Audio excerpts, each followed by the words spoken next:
अस्सलाम वालेकुम प्यारे दोस्तों, गुजारिश है कि हमारे चैनल को सब्सक्राइब जरूर कीजिए और साथ ही साथ बेल आइकॉन के बटन को दबा दीजिए ताकि हमारी अगली वीडियो का नोटिफिकेशन आपको मिल सके। शुक्रिया।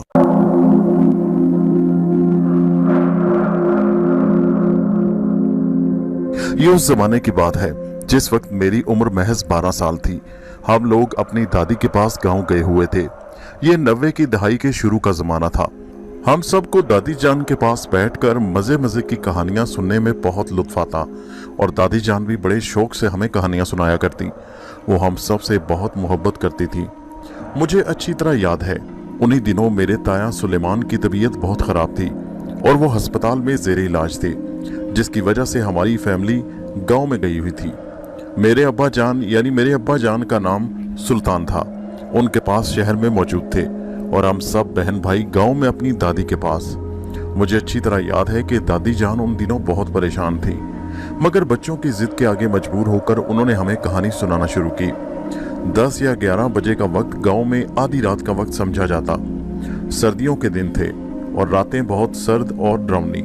हमारे ताया सुलेमान को दिल की बीमारी थी। उन्हें दिल का शदीद दौरा पड़ा था, जिसकी वजह से उन्हें शहर के अस्पताल में दाखिल करवाया गया। मेरे अब्बा जान भी परेशान थे और उनके पास अस्पताल में थे। मैं मेरे दोनों छोटे भाइयों के साथ दादी जान के पास थे और उनके लिहाफ में घुसे बैठे थे और उनसे कहानी सुनने की पुरजोर फरमाइश कर रहे थे। हालात की संगीनी का हमें एहसास नहीं था क्योंकि हम उस वक्त बच्चे थे। दादी बहुत परेशान थी। अपने बड़े बेटे की बीमारी की वजह से उनके चेहरे पर परेशानी थी, मगर उन्होंने वो परेशानी हम पर जाहिर नहीं की और कहने लगी, बच्चों मैं तुम्हें कहानी जरूर सुनाऊंगी, मगर तुम सब दुआ करो कि मेरा बेटा जल्दी से सेहतयाब होकर वापस घर आ जाए। ताया जान के बच्चों में नसीर सबसे बड़ा था और उसके बाद दूसरे नंबर पर मैं थी, यानी उम्र के लिहाज से मेरा तायाजाद नसीर सबसे बड़ा और उम्र के लिहाज से उससे दूसरे नंबर पर मैं थी। नसीर उस वक्त घर पर ही मौजूद था। दादी जान ने हमें कहानी सुनानी शुरू की। मुझे कुछ अंदाजा था क्योंकि मैं उस वक्त बैठे हुए तमाम कजन्स में सबसे बड़ी थी।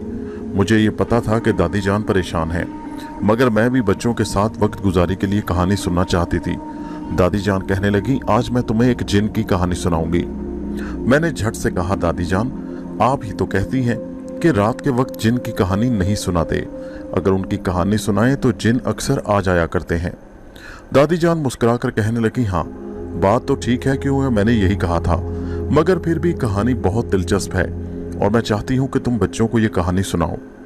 दादी जान फिर कहानी शुरू करते हुए बोली, ये उस जमाने की बात है जब हम अमृतसर के एक छोटे से मोहल्ले में रहा करते थे।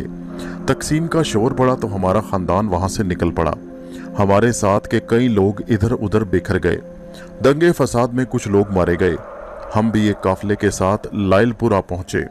शुरू के दिन बड़े परेशानी में गुजरे। कई दिन कैंप में पनाह लेनी पड़ी। जब दंगे फसादात कम हो गए और आबादी की तकसीम हो गई तो कुछ लोग इधर से उधर चले गए और कुछ लोग उधर से यहाँ आ गए। उसके बाद लोगों को मकानों की अलॉटमेंट शुरू हुई। हमें जो मकान मिला वो एक मुसलमान फैमिली का था जो पाकिस्तान से हिंदुस्तान के शहर कलकत्ता चले गए, क्योंकि उनकी खानदान के कई ज्यादातर लोग कलकत्ता में आबाद थे। हमें वो मकान मिल गया। मकान खासा अच्छा बना हुआ था, मगर बहुत पुरानी दर्ज का था। मेरी उम्र उस वक्त 15-16 साल थी। पढ़ाई छूट गई, जिसका मुझे बहुत अफसोस हुआ। यहाँ तालीम का मैंने आगाज करना था और मैं भरपूर और जिद कर रही थी कि मुझे यहाँ किसी स्कूल में दाखिला दिलवाया जाए।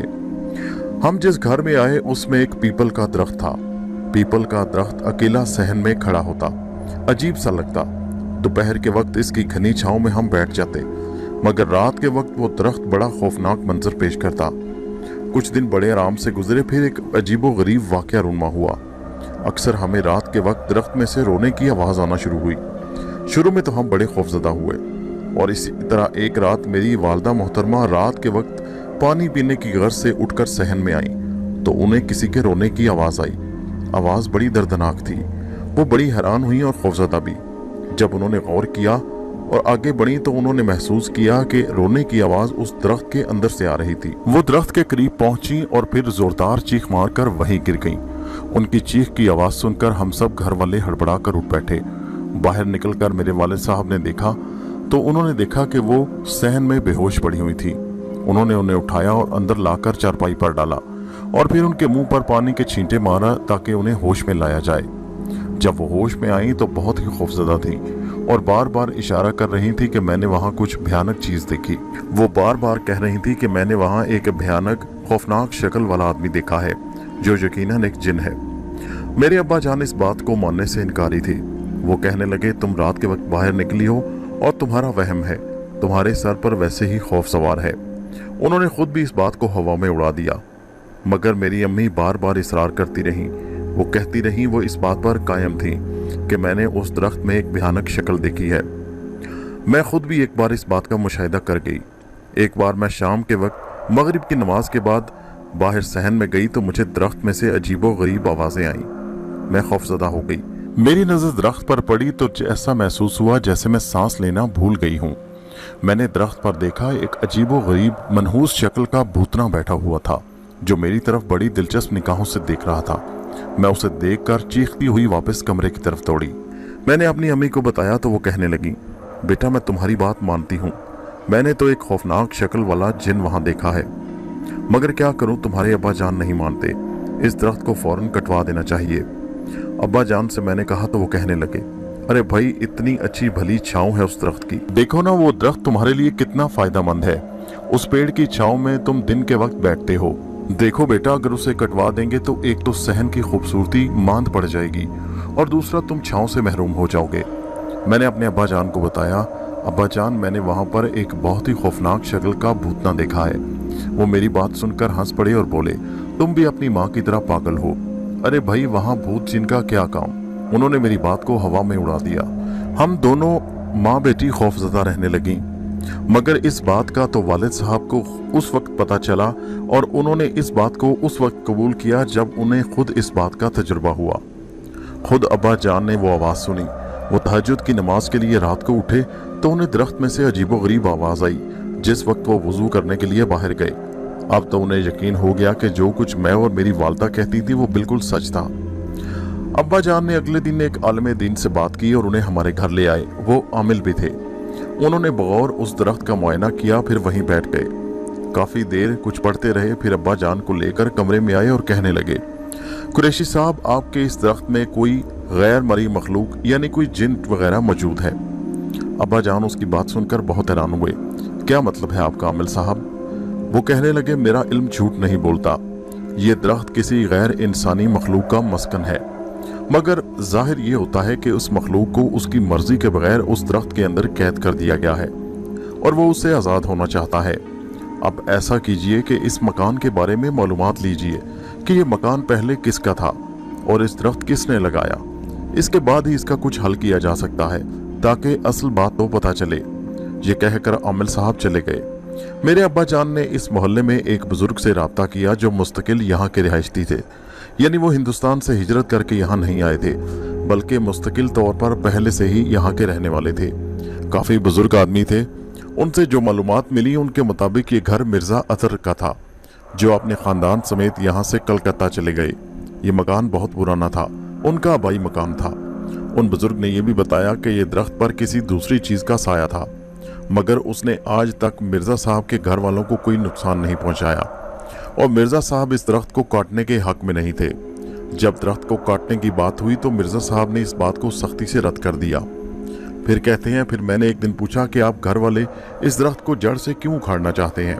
तो मिर्ज़ा साहब कहने लगे, देखो भाई वो इस दरख्त से डरते हैं, मगर बात यह है कि उन्हें भी इस दरख्त से रोने की आवाज़ें आती हैं। अब देखो ना, कोई इस रोने की आवाज़ से इस दरख्त को काटना तो मुमकिन नहीं।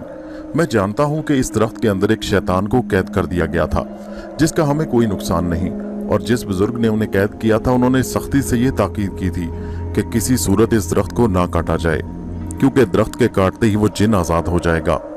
हमने जब ये मकान बनाया तो इस सहन को इसीलिए ऐसे ही छोड़ दिया गया, इस पर कोई कमरा नहीं बनाया गया ताकि दरख्त वाली जगह को बिल्कुल खाली छोड़ दिया जाए, और अगर दरख्त को काट दिया गया तो दरख्त के कटते ही वो आज़ाद हो जाएगा, और वो शैतानी जिन आज़ाद हो गया तो इस घर के रहने वालों के लिए मुश्किलात खड़ी हो जाएंगी, जिसकी वजह से मिर्ज़ा साहब ने इसको नहीं काटा और जहाँ था वही रहा। इस बात को कई साल गुजर गए। शुरू में तो कुछ खौफजदा नहीं हुए, मगर फिर उन्होंने इस हकीकत को तस्लीम कर लिया। मगर फिर तकसीम का शोर पड़ा तो वो ये मकान ही छोड़कर चले गए। क्योंकि उनका पूरा खानदान कलकत्ता में आबाद हो गया था और उसके बाद आप लोग इस मकान में आ गए। लिहाजा अब आप भी इस दरख्त को काटने का ख्याल दिल से निकाल दीजिए। अब्बा जान उन बुजुर्ग की बातें सुनकर परेशान परेशान वापस आ गए। उन्होंने घर वालों को सारा माजरा कह सुनाया। फिर उसी आमिल साहब को बुलाया गया। अब्बा जान ने आमिल साहब को सारी बात बताई तो वो कहने लगे, कुरैशी साहब, बेहतर तो यही है कि आप भी इस दरख्त को काटने का ख्याल दिल से निकाल दीजिए। मेरे वाले साहब कहने लगे, मैं क्या करूं, मेरे घर वाले बहुत डरते हैं। वो कहते हैं कि दरख्त के अंदर से रोने की आवाजें आती हैं और बड़ी भयानक पुरसोज आवाजें, इस दरख्त को काट देना चाहिए। आमिल साहब कहने लगे, मेरा मशवरा यही है कि आप इस मुसीबत में गिरफ्तार ना हो। मेरे वालिद साहब ने कहा कि मेरी बेटी और मेरी बीवी सख्त डर गई हैं। वो दिल से चाहती हैं कि इस दरख्त को जड़ से काट डाला जाए। आमिल साहब कहने लगे, कुरैशी साहब, दरख्त को काटने की सूरत में आपको नुकसान पहुंच सकता है और आपके खानदान के लिए मुसीबतें खड़ी हो जाएंगी। आमिल साहब तो नसीहत करके चले गए और अब्बा जान ने भी इस बात को कबूल कर लिया। मगर हम बच्चे और वालिदा सुबह से लेकर शाम तक डरे डरे सहन में निकलते, बल्कि सहन में निकलने से ही परहेज करते।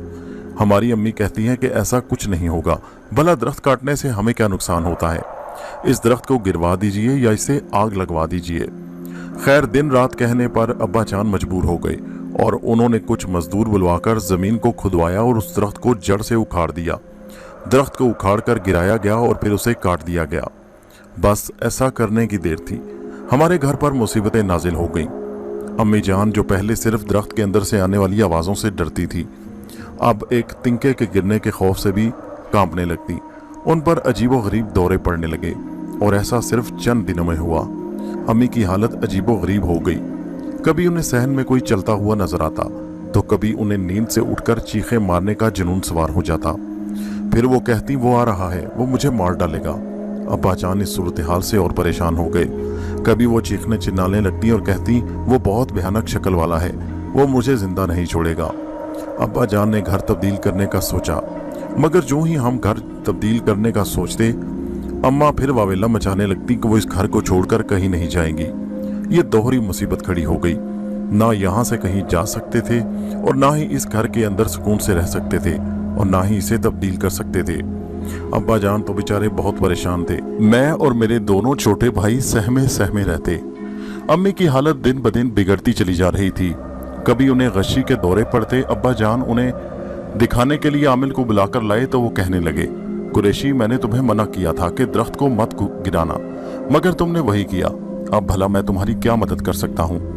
अब्बा जान ने फिर आमिल साहब के आगे हाथ जोड़े और उनसे कहा कि मेहरबानी करके मुझ पर रहम करें और मेरी इस मुश्किल का हल तलाश करें। अम्मा जान को सामने बिठाया गया। वो खलाओं में घूरती रहीं, कभी उनके सवाल का जवाब देती और कभी खामोश हो जाती। आमिल साहब कुछ देर तक पढ़ पढ़ कर उन पर फूंकते रहे, मगर कुछ हासिल ना हुआ। अम्मा जान की हालत जूं की तू रही। उनकी मालूमात के मुताबिक उनको घर में एक आदमी चलता फिरता हुआ नजर आता, जो उन्हें डराता धमकाता कि उन्होंने उसका घर तोड़ डाला है, वो उन्हें जिंदा नहीं छोड़ेगा। कभी हंसता और कहता, तुम लोगों ने मुझे आजाद करके अपने लिए मुसीबत खड़ी कर ली। आमिल साहब ने पहले ही कहा था कि वो जिन आजाद हो गया तो आप लोगों के लिए मुश्किल हो जाएगी। उसे तो तुम्हारा अब शुक्रगुजार होना चाहिए, मगर वो शैतानी जिन है, इसीलिए उसे कैद किया गया था कि वो इस घर के रहने वालों को तंग ना करे, मगर आपने एक बार फिर उसे आजाद कर दिया। अब घर वालों की जिंदगी वो अजीरन बना देगा। और फिर यही हुआ। आमिल साहब की एक भी ना चल सकी और अम्मी जान बिस्तर से लग गई। ना कुछ खाती, ना पीती, ना कुछ बात करती। दिन ब दिन उनकी सेहत गिरने लगी, वो कमजोर होने लगी। और फिर एक दिन हमारी वालदा हमें छोड़कर हमेशा के लिए मौत की नींद सो गई। हम पर तो जैसे मुसीबतों का पहाड़ टूट पड़ा। मैं घर में पड़ी थी, 14 साल उम्र थी, जबकि भाई दोनों छोटे थे। हमारे अब्बा जान के लिए परेशानियां ही परेशानियां थी। मोहल्ले भर में ये बात मशहूर हो गई कि हमारे घर में जिन्नात हैं। अब कोई औरत भी मोहल्ले की डर के मारे हमारे घर नहीं आती। अब्बा जान ने सोचा कि अब इस घर को छोड़ देना चाहिए। उन्होंने हम तीनों बच्चों को साथ लिया और एक किराए के मकान में चले गए। इस मकान को हमेशा के लिए बंद कर दिया गया। अब ये मकान बिकता तो हम कोई दूसरा मकान खरीदते। इस मकान के बारे में इर्द गिर्द ऐसी बातें मशहूर हो गईं कि अब कोई इसे खरीदने को भी तैयार नहीं था। अगर कोई भूला भटका खरीदार आ भी जाता तो अब्बा जान की ईमानदारी अड़े आ जाती। वो उसे बेचने की सारी वजह सच सच बता देते और फिर खरीदने वाला इनकार करके चलता बनता। अब्बा जान के दोस्त ने समझाया कि अगर मियाँ सच बोलोगे तो फिर तुम्हारा मकान बिकने से रहा, लिहाजा जो भी आए जितनी भी कीमत अदा करे उसे दे दो। और फिर अल्लाह जाने कैसे एक गाहक लग ही गया और अब्बा जान ने हम तीनों बहन भाइयों को लिया और उस शहर से मंटगोमरी यानी साहिवाल शहर में आकर आबाद हो गए। दादी जान इतनी कहानी सुनाकर खामोश हो गई कि बाहर दरवाजे के खटकने की आवाज आई। मेरे तायाजाद नसीर भाई और दादी जान बड़ी हैरान हुई। तायाजाद भाई नसीर ने बाहर जाकर दरवाजा खोला तो देखकर हैरान रह गए। मेरे ताया जान यानी नसीर के वालिद साहब सामने खड़े थे और वो अंदर आ गए। दादी जान तो उन्हें देखकर खुशी से पागल हो गई। आज उनको दिल का शदीद दौरा पड़ा था और वो अस्पताल में थे, मगर अब ताया सुलेमान खुद अपने कदमों पर चलकर घर वापस आ गए थे। दादी जान को तो जैसे अपनी आंखों पर यकीन नहीं आ रहा था। दादी जान मेरे अब्बा के बारे में पूछने लगी तो ताया सुलेमान ने कहा वो भी आ जाएगा, मैं जरा उससे पहले आ गया था, मेरा दिल बेचैन हो रहा था आपसे मिलने को। दादी जान ताया जान की सेहतयाबी की खुशी में ये भूल ही गई कि ताया जान अकेले कैसे आ सकते हैं। वो इस कदर बीमार थे और अस्पताल में थे कि अकेले आना तो उनके बस की बात नहीं थी। वो तो एक कदम नहीं चल सकते थे और अब कहाँ वो खुद अपने कदमों पर चलकर अकेले आ गए। उन्होंने सुलेमान ताया को बिठाया, उन्हें प्यार किया और उनका माथा चूमा और कहने लगी, खुदा का लाख लाख शुक्र है जिसने मेरे बेटे को सेहत दी। हम सब बच्चे कहानी भूल भाल कर ताया के गिर्द बैठ गए। बातें करते करते बहुत वक्त गुजर गया। दादी जान से बहुत मोहब्बत से ताया बातें कर रहे थे, फिर कहने लगे, अम्मा जान मैं सिर्फ आपको मिलने आया हूँ। फिर उठकर वापस जाने लगे तो दादी जान कहने लगी, कहाँ चले हो? कहने लगे, मैं अपने छोटे भाई यानी मेरे वालिद साहब का कह रहे थे कि उनको लेने जा रहा हूँ। फिर उठकर वो चले गए। मेरे कजन नसीर ने उन्हें दरवाजे तक छोड़ने के लिए गए, मगर अचानक नसीर की खौफनाक चीख ने हम सब को दहला कर रख दिया। हम सब दौड़ते हुए वहां पहुंचे तो दरवाजे में नसीर बेहोश पड़ा था, जबकि ताया जान वहां से जा चुके थे। हमने नसीर को उठाया और अंदर लाकर चारपाई पर लिटाया और उसे होश में लाने की कोशिशें करने लगे। वो होश में आ गया, मगर उसकी हालत बड़ी अजीब हो रही थी। वो खामोश नजरों से सबको देख रहा था। हम सब ने बहुत उससे पूछने की कोशिश की, लेकिन वो कुछ भी बताने से कासिर था। ऐसा लगता था जैसे वो अपने हवास में नहीं, या उसकी जुबान किसी ने सी दी हो। सुबह कोई 8 बजे का वक्त होगा कि मेरे अब्बा जान घर में दाखिल हुए। धाड़े मार मार कर रो रहे थे। ताया जान की मैयत उनके साथ थी, यानी दादी जान तो उन्हें देखकर जैसे सकते में आ गई। हम सब भी हैरान थे कि रात को तो ताया जान खुद अकेले हमारे पास आए थे और कितनी ही देर हमारे पास बैठकर बातें करते रहे और फिर मेरे अब्बा जान को लेने चले गए। वो तो ठीक हो चुके थे। सभी हैरान थे, परेशान थे। फिर दादी कहने लगी, रात को तो ये ठीक आया था, वो आपको लेने गए थे। मेरे अब्बा जान ये सुनकर बहुत हैरान हुए और कहने लगे, सुलेमान तो जब से अस्पताल में दाखिल था इस बेचारे की सेहत ठीक नहीं थी, वो तो एक कदम भी नहीं चल सकता था, फिर वो अकेला कैसे आ गया? अम्मा जान, क्या आप जानती हैं कि सारी रात सुलेमान दर्द से तड़पता रहा।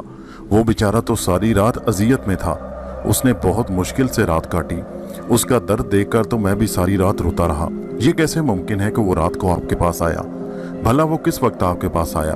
दादी जान ने बताया, कोई 12 साढ़े 12 का वक्त होगा। मेरे अब्बा जान कहने लगे, ऐसा होना बिल्कुल नामुमकिन है, क्योंकि उस वक्त मैं उसके पास ही था, वो सख्त तकलीफ में था। अम्मा जान, उसने रात बड़ी मुश्किल से काटी है और फिर सुबह के वक्त उसकी जान निकल गई। ये सुनकर दादी और अब्बा जान धाड़े मार मार कर रोने लगे। ताया जान की तदफीन हो गई। इधर नसीर की हालत अभी भी खराब थी। नसीर का इलाज चलता रहा। नसीर को कई अमलों को दिखाया, कुछ हकीमों को दिखाया। नसीर की हालत कुछ बेहतर हुई, मगर उसकी जुबान जैसे बंद हो चुकी थी। खलाओं में घूरता रहता, कोई भी बात करता तो जवाब ना देता। आखिर इस बात को कई महीने गुजर गए। दादी जान को अपने बेटे की मौत का बहुत गम था। रफ्ता रफ्ता नसीर की हालत कुछ बेहतर हुई तो एक दिन नसीर ने बताया कि जब मैं अब्बा जान को छोड़ने दरवाजे तक गया तो अब्बा जान ने दरवाजे से बाहर निकलते ही मुझे मुड़कर देखा, मगर वो अब्बा जान नहीं थे। वो निहायत भयानक शक्ल वाला एक जिन था, जिसने मुझे देखकर निहायत खौफजदा अंदाज में मेरी तरफ दोनों हाथ बढ़ाए और मुझे गर्दन से दबोचकर इंतहाई जोरदार तरीके से पीछे धक्का दिया और मैं नीचे गिर पड़ा। उसकी शक्ल देखकर मेरी चीख निकल गई और इसी खौफ से मैं बेहोश हो गया। उसके बाद मुझे कुछ याद नहीं कि क्या हुआ। नसीर भाई की ये बात सुनने के बाद हम कई रोज तक खौफजदा रहे और मेरे जहन में ये वही बात बार बार गूंजती रही जो दादी जान की कहानी शुरू करने से पहले मैंने कही थी कि दादी जान, आप ही तो कहती हैं कि रात के वक्त अगर जिन्नात को याद करें तो वो हाजिर हो जाया करते हैं। मुझे लगता है कि शायद ये वही जिन था जो ताया जान की शक्ल में हमारे घर आया और हम सब को दुख देकर चला गया। यानी उसने नसीर भाई को भी दुख दिया। हाँ, दादी जान के लिए वो कुछ खुशियों का पैगाम लाया, क्योंकि दादी जान के पास वो ताया जान की शक्ल में कुछ देर बैठा रहा और बातें करता रहा। शायद वो जानता था कि ताया जान की उस रात मौत हो जाएगी, लेकिन बहरहाल ये मुहिमा हल ना हो सका। आज भी मेरे जहन में ये सवाल उभरता है कि क्या वो शैतानी जिन वही तो नहीं था जो दादी जान के उस पुराने मकान में रहता था, जिसे मिर्जा साहब हमेशा के लिए छोड़कर कलकत्ता चले गए। इस सवाल का जवाब मुझे आज तक नहीं मिल सका। हो सके तो आप मेरी इस सवाल के जवाब ढूंढने में मदद कीजिए। इस कहानी को अपने दोस्तों सहेलियों के साथ व्हाट्सएप और फेसबुक पर जरूर शेयर कीजिए। हमारे चैनल को सब्सक्राइब कीजिए। शुक्रिया।